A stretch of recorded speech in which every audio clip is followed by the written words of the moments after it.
Hi, this is Chazz Palminteri, and I'm here to talk to you about Job Snap. You never heard the word Job Snap? Well, you're going to hear a lot about it. You know the saying, wait a minute, I got a guy. Now you got a guy. This is the CEO of Job Snap, James Albus. James, tell us what Job Snap is. Job Snap is a simple mobile application that allows you to get stuff done. And it's very simply, you just post something about what you need to get done. Let's say you need your flat screen TV hung up. You take a few photos, you type a description, date, time, boom. Out it goes to the service contractors. They see it. They can connect directly with me. And then everyone else gets out of the way. Chris?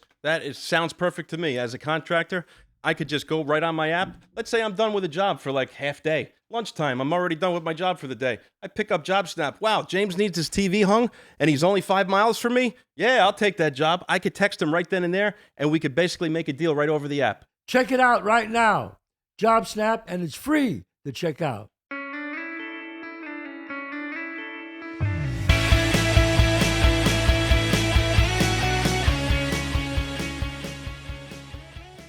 All right, it's Monday. Monday at 11 o'clock. You know what that means. We got a new episode here at the Chazz Palminteri Show. And so many things to talk about. We got a great guest on coming up. I'll tell you who he is. First, we'll do a little house cleaning here. And that is, if you want to come and see my one-man show, ChazzPalminteri.net. Go to my website, ChazzPalminteri.net, or go to my Instagram, Chazz Palminteri, and the show schedule is on both. John, where am I going to be coming up? June 23rd, you're going to be back at the Paramount Theater in Huntington. September 16th, you're going to be in Munhall, Pennsylvania at the Carnegie Homestead Music Hall. September 27th, you're going to be in New Buffalo, Michigan, Silver Creek Four Winds Casino. And then September 28th, you're going to be in Detroit, Michigan at the Fisher Theater. Wow. All right, so that's the schedule for this month. If you never saw the show, this is the show before the movie, before the musical. You got to come and see it. You got to put it on your bucket list. Also, if you don't forget my restaurants, Chazz Palminteri. My flagship one is in Manhattan, 30 West 46th Street, and also my other restaurant, Chazz Palminteri's, on 264 Main Street. Same food. If you don't feel like driving to Manhattan, you don't have to go there. Okay, and my cigars, can't forget my cigars, and my wine. I mean, my wife says I'm doing too much, John. What do you think? I agree, but I mean, I think you're doing a good job. You agree? You're doing a good job. All right. Well, I appreciate that. All right. My next guest. Okay. He's an actor. He's a writer. He's a director. He owns his own theater companies. My guest here is Ronnie Marmo. Marmo. Yep. Am I pronouncing it right? You got it, Chazz. I got it right. Ronnie, so, I mean, you've been doing the story of Lenny Bruce now for how many years? Well, next week will be 7 years we opened. 7 years you're open. Yeah. But before we get into Lenny Bruce and before we get into your show, obviously directed by the great Joe Mantegna, really a great show. It's fabulous. I got to know. I always like to know people. One day you're an Italian guy. You woke up. You went where? You're from Brooklyn? Originally from Brooklyn, grew up mostly in Central Jersey and Woodbridge. So I claim both. You know. Sorry, you claim both. So one day you wake up and you go, I want to be an actor. Well, was that how it happened? No, that's not how it happened. So here's what happened, Chazz. I'm growing up. Let's just say that the high school wasn't for me. I was very busy. I had things to do. I couldn't really make the commitment. You know what I mean? High school. Yes, very commitment. Most people don't know. I left in 8th grade. No way. Yeah, I left school in 8th grade, and I went out and started working because my mother worked 3 jobs, and I was trying to help. Yeah. And plus I was doing some other stuff that probably is not good to do. Right. I was dealing in some other issues at that time, but I was a crazy teenager, and I had no idea what I wanted to do. I was a garbage man, went great. I was a pizza guy. I did all this stuff. But I was the kind of guy that would run the streets with these bananas, and then I'd go home and I'd be like writing poetry. And I didn't know what that was. I didn't know I was an artist. Very similar to what I was doing. Yeah, I was going home and I'm writing this I'm writing my beat poetry, and I didn't know it was beat poetry. So eventually, my mother and I used to go to the local theater, and there was this guy, Pat Carpenter, who I love, just passed away. He was in every community theater play, and I thought Pat was like a brilliant actor. I didn't realize he just, Anyways, Right. we would go, and I'd walk through the door with my mom, and I would be beaming. I'm 19, 20 years old, and she'd be like, "You should do this." I said, "Ma, I can't get in front of all these people. Are you nuts?" Right. And then at 23, she died. I was 23. She was 53. My mother passed away. Wow. And I called the guy, Pat Carpenter, and I said, I didn't even know it was called an audition. I said, next time you hear about a tryout, because I was a sports guy, I go, I'd like to try out for a play. And Pat goes, okay. And So you're 23. I'm 23. I had no idea what I was going to do with my life. And I know this sounds hokey and everybody wants to, it's probably ridiculous, but I tried out for a play. I got the part. Edison Valley Playhouse in New Jersey. I walked on stage opening night, 99 people there. And it was like I got hit with an arrow, and I went, Right. oh my God, this is what I'm gonna do with the rest of my life. You knew right there. I knew that no matter what it took, I was gonna do it for the rest of my life. Even if I had to get some 8-hour-a-day job, I knew the other time, the rest of the day, I was gonna be performing. I was like, because I was always a performer, but I didn't know how to articulate that. Wow. As an Italian kid growing up in New York, New Jersey, Right. I didn't know I was an artist, and I didn't really understand what that meant. And so I fell in love with the process, and the last job I had outside of showbiz was the summer of '98. I worked at the Macaroni Grill. Since then, I've been blessed. Macaroni Grill, yeah. But since then, I've been blessed. Is what I'm saying. Okay. So now we got that part. Now, then you came out to L.A. or you stayed in New York? First professional job I got was Tony and Tina's wedding. Yes. That was my first job. I made 30. Which is a good job. Listen, I made $35 a show. Right. In Philly, I drove 2 hours each direction, and I thought I made it. I told everybody, I'm an actor. I got I'm getting paid to act. $35. I do it for free. I can't Right. believe they're paying me. So I do that for 9 months. Then I get the national tour of Tony and Tina's, $800 a week. I said, you're going to give me $800 to act? Yeah. Are you kidding me? Right. So I did that for 6 months, and I was in Houston. I left the show, and a friend from LA who was very successful at the time said, you could go back to New Jersey, or you could come to LA and take a real crack at this thing. What do you want to do? He's right. And I said, I'm going to come to LA. And I drove out there with my 87 Toyota Tercel. I had no floor. I could see the earth while I was driving, Wow, a stick yeah. shift. And I drove to LA, and I landed there January 5th of 99. So I've been out there 25 years. 25 years. Yeah. And okay, so because I love actors so much, and I always like to know the story. What would you say was your first kind of big break? The biggest, well, other than Tony and Tina's, which was a little validation. Oh, that's a break. Which is, I That's thought, a like, little break, yeah, I and could then do you this, got I another thought. break, But the yeah. biggest break I had early on was a movie called Deuces Wild. I don't know if you remember that. It was an MGM film. It came out in like 2000. A lot of Sopranos were in it. Vinny was in it. Drea was in it.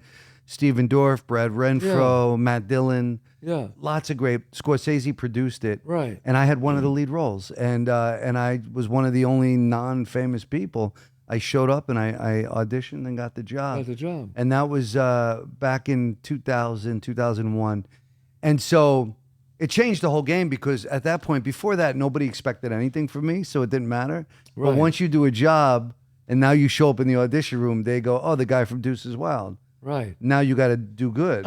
Yes. Now you got to be good at it. Right. I'm like, it's, oh my it's God. both. It's a blessing and a curse. in a Yeah, way. now they expect something from Right, you. So right, that was the wow. biggest break at that time. Right. And did you get an agent at that time? I did. I have. I got an agent with Abrams Artists. Was Abrams Artists, They were my wonderful. first agent. Wow. And I did really well there. And I ended up doing a bunch of movies. And And you've been on some episodic stuff. Like, yeah. I did a couple. I did 3 years, 150 episodes of General Hospital. Wow. So that was a blessing. I was supposed to do 5, and I did 150. And they just kept writing for me. And I was That's fantastic. Yeah, it turned out to be the main bad guy. And I would show up and I would act quick and go home because I was like, what am I still doing here? Maybe they Yeah. don't notice, Like I just keep showing up and doing Right. it. And then, so I did 150 episodes. I did Criminal Minds, Lethal Weapon, and Right. just a lot of other stuff. I've been A very lot of blessed. stuff. Yeah. Really So blessed. I mean, think about it. And I always tell the people out there, I always hear these guys go, "Hey, I want to be an actor." I go, "Well, you gotta go. You want to be an actor? You gotta go act." I mean, think about it. You went to that place, the theater. If you don't go there, who knows what happens? I was so hungry for anything, and I Yes. didn't know how to label it. Like I didn't know. I knew that I was a little different from the other kids in the neighborhood. Right. But I did everything they did. But then I went home, and like I said, I was, I always wanted You were to. different. I wanted to do something else. Yeah. I knew the neighborhood wasn't.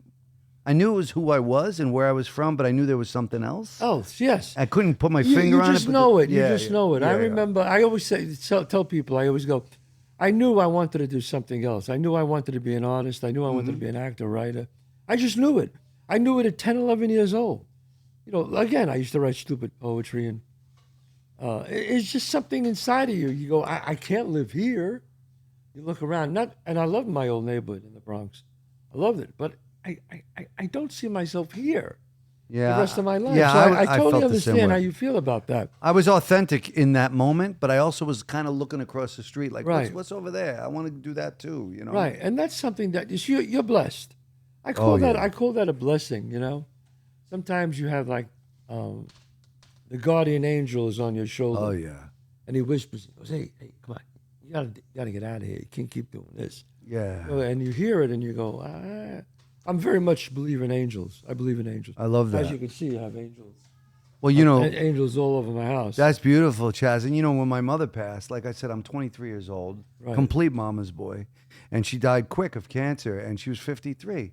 And you know, when you wake up and you're suddenly at 50 years old, you go, when you're 23, you go, okay, she lived a good life.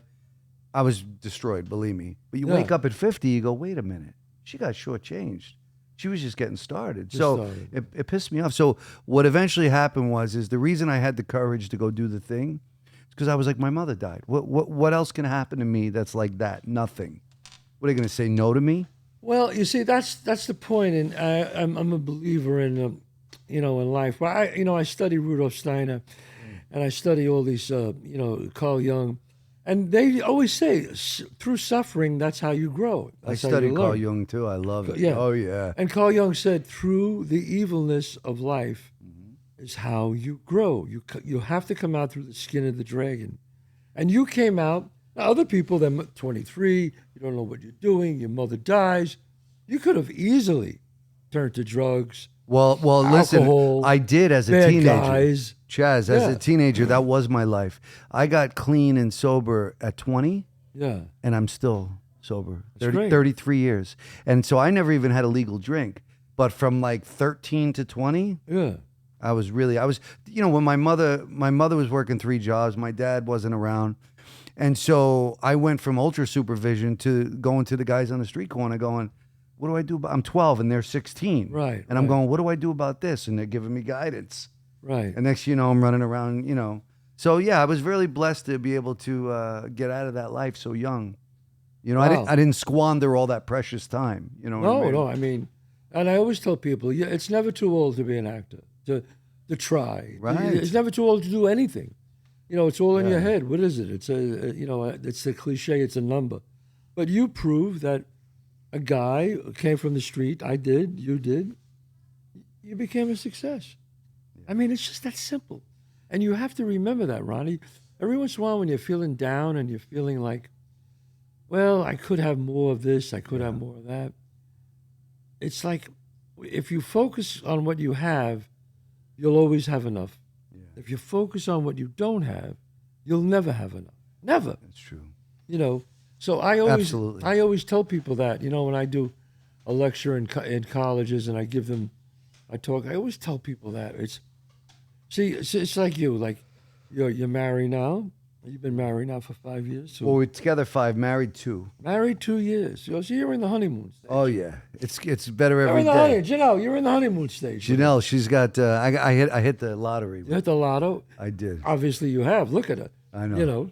And She did okay too, Chazz. She I'm did just saying. I'm okay. just saying it. No, I'm not saying that she didn't do okay. I'm not saying. I'm just saying. I'm not saying. Yeah, you're a handsome guy, but let's. No, let's call it what it is. Let's I got call it lucky. what it is. Yeah. I understand. People always go, how do you have a young wife? I go, I looked at it this way. I got married very late. All my friends got 2, 3 wives.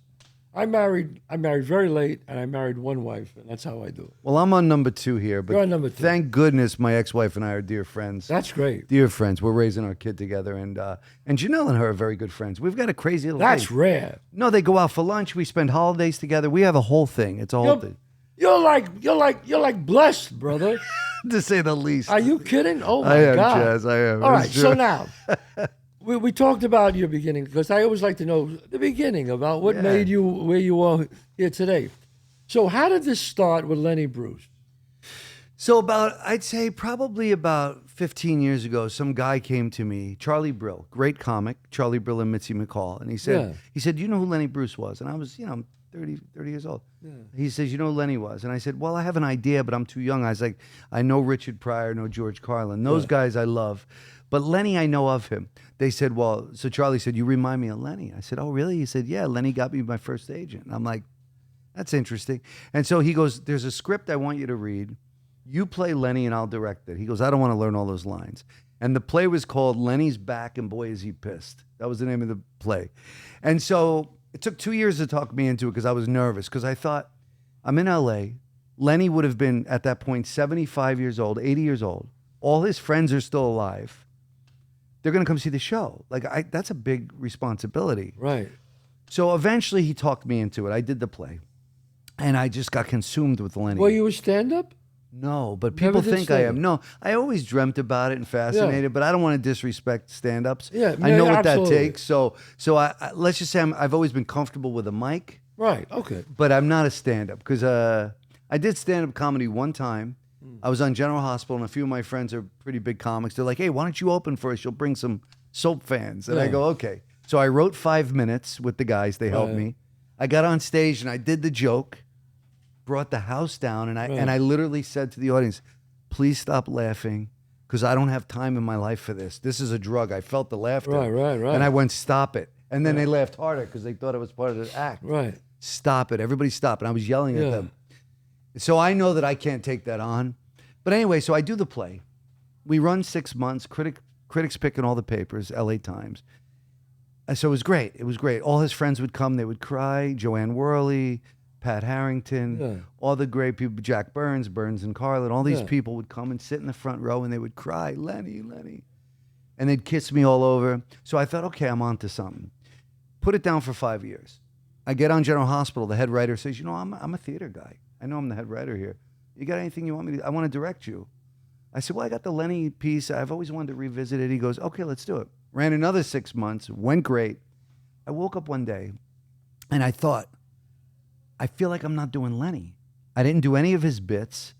I felt like it was a very safe version. I don't want to say like a cartoon, but I felt like I wasn't doing Lenny Bruce. There was a whole nother level that I wasn't getting to because of the material. So I got the rights to all his material and I wrote my own. It took me 5 years. Different from the show you Completely originally- different. And this is the one.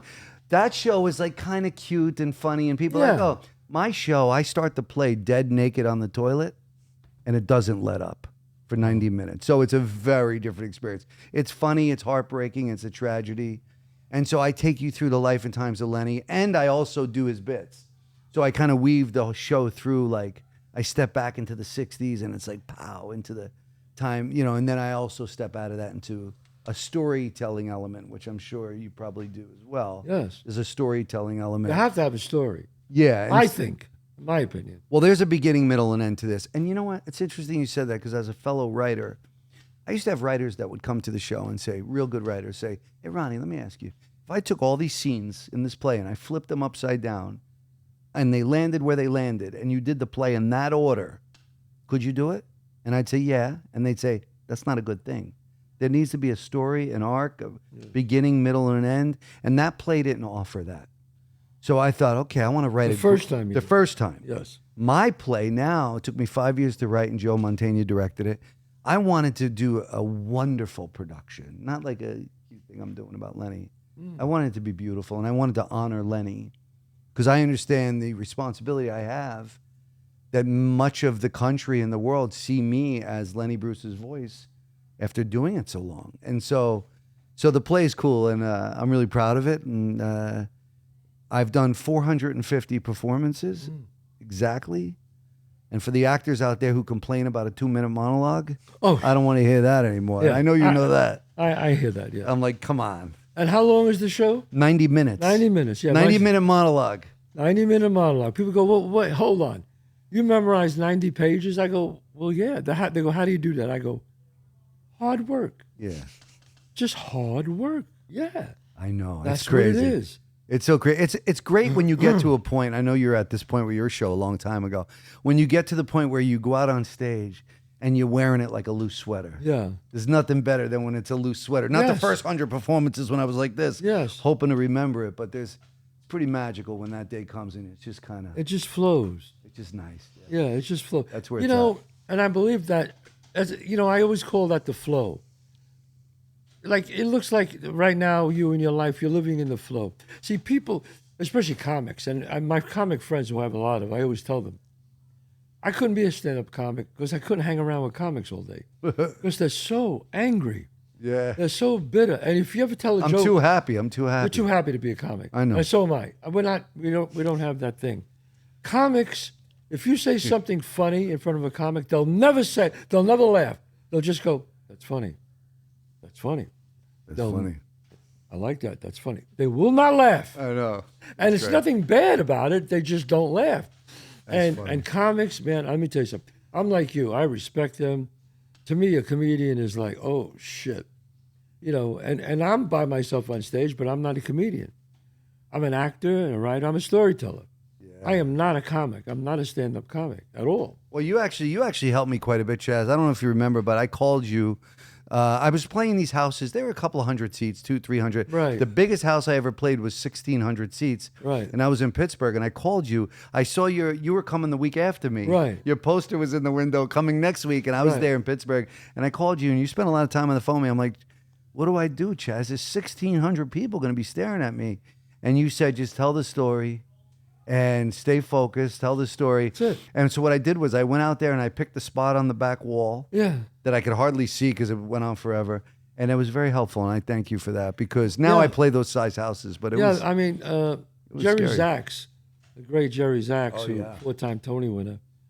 When I did this on Broadway, I was like, I was a little like, wow, a little apprehensive. I wasn't nervous, but I was like, okay. And he just said, Chazz, just tell the story. And I went, yeah. He goes, it just works, man. Don't even worry about it. Just tell the story. Yeah, you just you don't look past. You just kind of right over their heads and tell the story. There's no difference whether it's 200 or 5,000. No doubt. There really isn't a difference. Joe Mantegna gave me a big piece of advice. It was opening night in New York. He was in L.A. Right. And I called him. I go, Joe, 10 minutes to play. He says, I'm a little nervous. I got 300-400 people out there. And he said something to me that I use every night now. He said, nice and easy. And so before I walk on stage, Joe, I say that to myself. Yes. Nice and easy. Because I want to go out like this. I want to knock the walls down. No. In fact, the more relaxed you are, the better performance Nice you get. and easy. Yeah, it's like life. Some people who are bitter and tight and they're mad because they can't make it, and then the flow of the energy hits them and bounces off. But when you have openness and flowness, the energy comes right through you. You can't squeeze it tight because then nothing happens. Then nothing happens. But if you open it, there's this energy of like then you have the ability to move to the urge that motivates you. Exactly. People don't realize that we are made up of the same energy that the atmosphere is. I know that sounds crazy, but it's true. No, listen, I'm a spiritual and guy. so I go on that everything ride. is spiritual. Yeah, I agree. I mean, I agree. All my books here and all my stuff that I try to read is all about spirituality. We have a funny saying in my house. When something good happens, we say, is it odd or is it God? That's what, That's a great saying. Is it odd or is it God?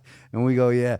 Just like putting the offer on the house today, which, by the way, it's pretty scary. But I'm going to blame you, Chazz. You gave me the last push. You know what? Now that I'm kidding. and I know I sound, oh my God, John, you know me. I got to be careful. Sometimes I sound like such a pretentious idiot, and I do. And I don't mean to sound like that, but I just feel you made the offer. Yeah, we made the today. offer. I saw you do it, and you're with me. It's a slam dunk. Yeah. I can't fuck up my life if I want to. How's that? That's how crazy. Because I you've am. tried a few times. I tried. I understand. Oh, I tried. I can relate. And at the last minute, God came in and went, "Come Cut on, it out. stop it." And I went, "Whoa, okay, I got it. I got it. I I got it. God, I always say God's behind the computer, and He's going, oh, who do I got? You see, the good forces in the world, you could call it God, you could call it karma, you can call it good forces. I call people who don't believe in God, I say, okay, so the good energy in the world, when they see people who are fucked up, they look at them and they go, all right, I don't have to bother them. They're doing it all by themselves. But they go after the people who are doing really great. Yeah. That's when the devil goes after you, when you're doing really, really good. And they go, I got to bring this person down. So that's what you got to be. Well, I've careful. had, you know, I've had a really interesting relationship with God myself because Yeah. growing up, I was a Catholic, I was a altar boy, I did all the stuff, but you know that sometimes comes at a price. Mary was a virgin. Excuse me, and then I raised my hand. They go, "Shut up, Ronnie. It's none of your business." This is my whole childhood, right? Yes. Shut up, mind your business. Yeah. So eventually, it got to a point where I had to find. You know, Lenny had a great, and this is not to Was Lenny? I don't think he was. he was religious. Jewish. He was Jewish, obviously. But Lenny had a great quote, and I don't mean to offend anybody listening, but I kind of identify with it. He said, "Every day people are leaving the church and finding God." And what you find Oh, is, that's a great quote. and the church works for some people because it's a place to meet and have fellowship and do the things. But God, I believe, lives within you. Yes. And ultimately, what I feel, what I found from my own spiritual life is that God is my greatest good. In other words, when I'm living in God's grace, as I call it, that means, for me, it means I'm kind, I'm patient, I'm gentle, I'm available. When I'm living in, Right. when I'm impatient, that's when I'm not in the grace. So Yes. I really try to stay connected spiritually to that, and not so much, you know, the guy in the clouds and all that. That's not for me to decide. It's just it's a feeling I It's a have. feeling. Yes, it's a Yeah. feeling. I mean, the idea is to, and look, and I'm a Catholic, you know, and I, when all that stuff happened with the priest in the Catholic Church, I was crushed. I mean, Ronnie, I was crushed. But you know what? I said, okay, so there's a flaw here, but as far as God goes and my faith in God, there wasn't a flaw. I understand. So I kind of like separated it, you know. So I totally understand that. I really do. And no disrespect to anyone. Catholicism, because I truly, you no. know, when you're a Catholic for life, whether For you like life. it or not. Yes, You know, I agree. It doesn't I matter. agree with You're that. in. But that's You know, but that's why you have a blessed life. You have a good soul. Yeah. I could see you have a good soul. Yeah. And wait a minute, you got to tell us, how did your wife, how did that happen? So my wife, I'm driving down the street in Chicago, and she's on the side of the road, shaking, crying, saying, "Someone love me." So Oh, I come said, on, "I son. will save you. I will." That's not what happened. That's not, all right, what really happened? So what really happened was, Yeah. I'm in Chicago doing the play. Ran for 6 months. It was a big hit. One night, she's in Chicago from New Jersey. She's a Jersey girl. She was on business in Chicago. I'm living in LA doing the show in Chicago. She's in her hotel room. A friend said, "I don't feel well. I can't come out." So she said, "I don't want to sit home in the hotel room by herself." She Googled best show to see in Chicago. I'm grateful mine came up. Yeah. Came up. And so there was one ticket left in the front row. She bought the ticket, came to the show. And then after the show, she walked out and we did a double take. And I said, "There goes the next decade of my life." I knew it when I looked at her. And so she came. So for $89, she got a husband. And I think that's a good investment for her. I think she did. I mean, do you know what's amazing about this? Because a similar thing happened with me and my wife. Not that, but how everything had to be perfect. Yeah. If there's no tickets left, you're not. She doesn't come to the show. You're That's not it. here with her. It's No. a different life. If you don't see her after the show, different life. If she's not there on business, different life. Think about that. No, it's crazy. And the pandemic, which was obviously. What are the freaking odds of that? Well, it was all lined up. It was meant to be. So when things Right. like that happen, Chazz, you go, how can there not be a spiritual life? How can we not be being guided? If you Right. things like that, examples make me go, come on, there's got to be something greater than me helping. I kind of think it's my mom. That's something I've chose to do. Like she's still like looking out Right, for me right. all these years later. But you know, it's pretty wild to think like the pandemic was obviously awful, right, for everybody. Right. But it actually was great for Janelle and I because we spent 12 hours a day on Zoom talking about Wow. life. And you don't spend that kind of time with people. Do you know more people got divorced during the pandemic? I know, but for me, it was a home run. Right. She came out to LA on a one-way ticket, and we thought she'd stay a week. She stayed 3 months. And every morning we'd wake up and go, "Are you having a good time? Because this is great. Is this great for you?" You're similar. I mean, when I met my wife, it's the same thing. I mean, the moment I met her, we've been friends and together the moment we met each other. Absolutely. That was it. She canceled everybody else out. I canceled everybody else. She's my best pal, and we're Yeah. in many ways, we are so similar. Yeah. It's wild. It's the thinking, Right. and you know, it's like I found home. You know, after all Yeah. these years, it's like Well, you got to cherish that. You got to I really do. cherish I that, do. and I'm sure she does, because life is short. Life is very short. So it's good to find that person and to know, hey, you're in my corner, I'm in your corner. Now, about Lenny. All right. Okay, let's get back to Lenny. Lenny. But I want to talk about, I love to talk about life and get to know I somebody. appreciate it, Chad. I like that. Joe Mantegna directed this. Yes. Joe Mantegna, one of the greats. One of the greats. One of the greats. And Let's he's even be a honest. he's even a better person than That and I know. And his talent is nuts. And then you That put I know. Joe, I've been friends with Joe for many, many years. We came up together, exactly. And Joe Mantegna, theater, film, television, directing. I mean, Joe is a monster. He's my mentor. You know for a long what? Could time. we get him on the phone? Is that possible? Yeah, he's waiting in the Zoom call. Get him on the Zoom. Oh, Yes. hey, oh. But- I got a box of your cigars sitting in my humidor downstairs. You got a box of my cigars? I was at some event. Yeah, I was at this event, and some guy says, "Hey, these are from Chazz." Oh, And yes. it's got, Oh, that's it's- right. They told me the they were Bronx giving Tale. it to you. I Yeah, said, make they sure did. Joe They gets got them them all- because they're great cigars, Joey. They really are. I'll be smoking them this Saturday. I just got back. I've been traveling for 3 weeks. I just got back this Saturday. Me and my friend Mike Tucci and Vinny Guastafaro, 3 Irish guys. We're all going to sit around and Oh, smoke. nice, fantastic. Joe, nice. You'll love it. So, Joey, how does the audience, because I never saw the show, how does the audience, I hear such great things about it. Would you say, is it just as much drama and heart as it is funny? Absolutely. Otherwise, it wouldn't have been. Otherwise it'd be just a comedy routine.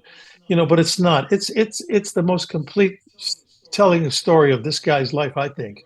I mean, Ronnie's done a brilliant job in writing this thing, and then when Lenny's daughter saw it, when Kitty saw it, and gave it that stamp of approval, she sat next to me. Opening night back 5 years ago, whatever it was, and she had tears in her eyes, and she said to me, she said, "This is the ultimate, portrayal of my father." Wow. And I thought, well, then that, then that's it. we're not. Nobody was kidding themselves. And then you see the audiences, you see the young people. What I love about it, these young people come back. They'll see it 4 or 5 times because they didn't really even know who Lenny Bruce was. They saw a little bit of said on this, this what's it show that's on now, the character Marvelous Lenny appears Maisel, on, whatever.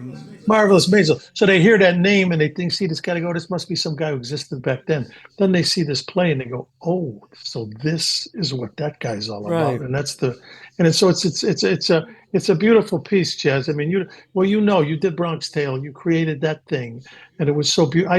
If you remember, I saw you do that when you did it as you had just finished doing it, in your class years ago, and you were over here up in Studio City, up on Coango Boulevard, doing it in that little theater. I mean, it's that same thing. You knew it, you understood it, you became that person, and portrayed it, and it was brilliant. And I felt that same way. Well, that's with great. Ronnie. You know what's funny? Richard Pryor, who was my favorite comic, I have to the say. funniest. Pryor, I agree. but Pryor was people say he was the first one to bring pain and real life at the comedy. But it was in a Lenny. way, it really was Lenny in a way, it was. right? It was absolutely Lenny for sure. I mean, Pryor, out of Carlin, Pryor, and Lenny, Pryor was the funniest by far of all the 3. Pryor Yes. was the funniest. He was the funniest. He was yes. the funniest for sure. But Lenny, that's what made Lenny brilliant. He wasn't a comedian. He was a satirist. He held a mirror up to society. Sometimes his bits weren't even funny. And he was trying to make a point. He was almost like a spoken word poet, as it were, And he was also very funny too. And when the show gets pitched to the other theaters, they always say, "Oh, it's going to be fun stand-up routine." And we always say, no. This play is the funniest tragedy you'll ever see, but make no mistake about it, it's a tragedy. And there's comedy through it, and you will laugh, but you will also cry and take you on the Yeah, ride. it shouldn't be presented as a stand-up thing because it's not, obviously. Which is why the title is I'm Not a No. Comedian, I'm Lenny Bruce, because it kind of says it all. Oh, that's great. That's the title. I'm Not a Comedian, I'm Is that a Lenny new Bruce. title? Was that your title? I took it from something he said one night when he was on stage, and he was just mad. He said, "I'm not a comedian, I'm Lenny Bruce," and he walked off stage. And I went, "That's the title." I knew it. That's the title. Yeah, Wow.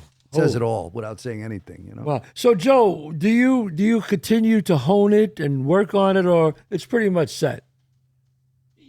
It's pretty much set, but we've changed it a little bit. There's been alterations, over the years.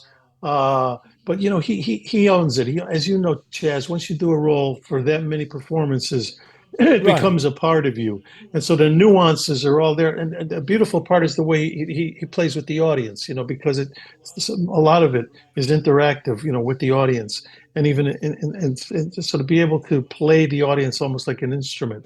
And the fact that we've gone back to some cities a couple times. We've been back to Chicago 3 different Right. times because the show done so well there. We did, New York, Los Angeles, all over the country. So I mean, the more he does, and I even told him at the beginning, I says, Ronnie, we're going to open it here. It'll be open in L.A. But I says, you won't even feel like you own it till probably after 300 performances. And then at that point, you're going to be able to say, wow, there's been a definite kind of Right. change. At least I felt that, at least doing long running doubt. plays, that after 200-300 performances, then you're like, this is like, it's like anything. It's like playing an Yes. instrument. You kind of done it long enough that you can know when things go wrong, how to kind of bring it Right. back, do what you need to do.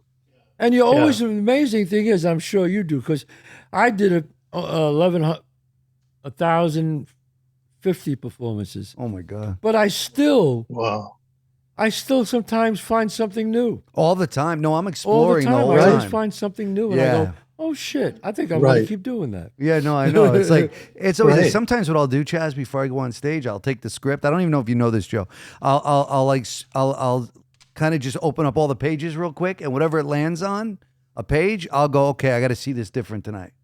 And Yeah. I'll let it land on a page, and I go, okay, when I Yeah. get to this, I'm going to really explore just to Wow. keep it fresh for myself. And That's every great. night something magical happens, you know? Well, Joey, it was great. We wanted to just touch base with you and see you, and obviously you've had this incredible career. I don't know how many movies have you done, Joe? Really, seriously. I don't know. As you know, when you start out, you count them. You go, "Oh wow, I've done 5 movies. Oh, I've done 10 movies. Oh, Yeah, I know. You start once out. it I gets did past the 15 three movies. figures." After 50, you don't count Yeah. anymore. But I remember. Yeah, no. And Again, after talking 100 about we're after talking to the 100, you great just Joe make- Mantegna. I saw you, on Broadway, doing Glengarry Glen Ross, and man, I was just like, holy! You won the shit. Tony Award. I know. I was like, oh shit. And you just, I mean, I remember people just, there's a certain, only certain actors could do Mammoth. It's a certain thing, yes. Well, it's like a street poetry, and you did it. It was just brilliant. And I have to say, I think that was the first time I ever saw you, and you made an impression on me, and I never forgot that. And you're But thank obviously, you, Chaz. I got lucky. The guy was from Chicago. I'm from Chicago. I felt like the guy that back in Shakespeare's times, maybe Bill Shakespeare saw some guy down the street. Hey, Jimmy, come here. I want you to do this play. I wrote obviously he Hamlet. picked You the know what I right mean? guy. Yeah, but you got to be able to deliver Right. too. So, And- Joe, you might have gotten lucky for the shot. Yeah, but I Joe, know. so how long you been doing Criminal Minds? I've been doing Criminal Minds for 15 years. And now we just got picked up to. It's funny. job. The new season, the 17th season starts tomorrow. I came in season 3. The 17th season starts tomorrow. But we also learned about 3 hours ago that we're picked up for season 18. So Jesus. so blessed, Joe. I'll be doing Thank that. God. What a blessed Oh life. my God! Yeah, God bless Back his up right. the Brinks truck. That's what I always say. Exactly. My hair was black when I I started. remember that. Show. that. Jesus, But listen, I know. God, that's a great. But you know what? The quality of the work is great, and you guys are all great, and you deserve all your success, Joe Well, Mantegna. Joe As do you, my friend. As Joe do you. elevated this play to another level, Chaz. I mean, I always say, like, if I just got one of my Yeah. schmucky friends to direct it, it would have been fine. But being in the theater with Joe every day and knowing how great Right. he is, the expectation, you got to bring your A Well, game every time. Look, Joe, I'm sure as a great director, what you do is you have a diamond, and now this director polishes it Oh, yeah. and makes it beautiful. Right. That's Oh, he really what did. it comes down to. Yeah, oh, he was the best. That's right. And Joe he's- Mantegna, it was great to see you. God bless you. You too, Chaz. I love Love you, you brother. too. My love to your whole Thank family. you. Take care, Ronnie. You know I love I you. love you, Joe. I'll see see you you soon. next. All I'll right. see you next week, Joe. And check out my cigars. All righty. God bless. Oh, yeah, I definitely All right, will. God bless. God bless. Bye, Joe. Bye-bye. I love speaking to Joe Mantegna, Yeah. your director. So just tell us before we go, where you're going to be with the show. Well, just to be clear, Joe's more than a director. He's my mentor, and that Yes. guy's like, he's Right. the He's best. everything. He's everything. So Everything. where am I going? We're going to play Detroit in September. Right. We're playing. I think Palo Alto in January, up by San Francisco. Right. Then we're going out to Seattle, I think, in March. We're playing La Mirada in Los Angeles. Here's the best thing. Go to. I was gonna say. Yeah, I am Lenny Bruce is the social media tags. I am Lenny Bruce. Please follow the show on all those. And the website is lennybruceonstage.com. Okay. So if you go to that, you'll get the info. Go see this show. It's just a killer right here. 90 minutes, and it's really the life of Lenny Bruce. Yeah, you'll see me naked. If that's interesting to anybody, I don't know, Chazz. Maybe, listen, let me give you a little advice, Chazz. When you come, don't sit house right, because No. apparently the mystery's over. I never There's sit. like one seat that if you sit, you see it. When I go see plays, I sit the last row. I like to just sit and study it and watch. Just don't it. sit house right, because then you're going to go, what won't. happened? And then I say, it's cold Right, in here. It's yes. cold. You know. Ronnie, God bless you. It's been Chazz, great. thank you so much. Really, and you and your lovely wife Janelle, God bless you. And the house, slam dunk. We got the house. And listen, You this, got it. Don't even worry. Chazz, has been a big thrill. I appreciate you. Oh, it's my pleasure. Thanks, pal. All right. Don't forget, next Monday, always on Monday at 11 o'clock, come and see Chazz Palminteri's show. If you want to see the one-man show, the show that started it all, before the movie, before the musical, the thing that De Niro saw that made the whole thing happen for me, God bless Robert De Niro. That's what I got to say. Just go to ChazzPalminteri.net. Don't forget my two restaurants, 30 West 46th Street, 264 Main Street. I will see you next week. God bless.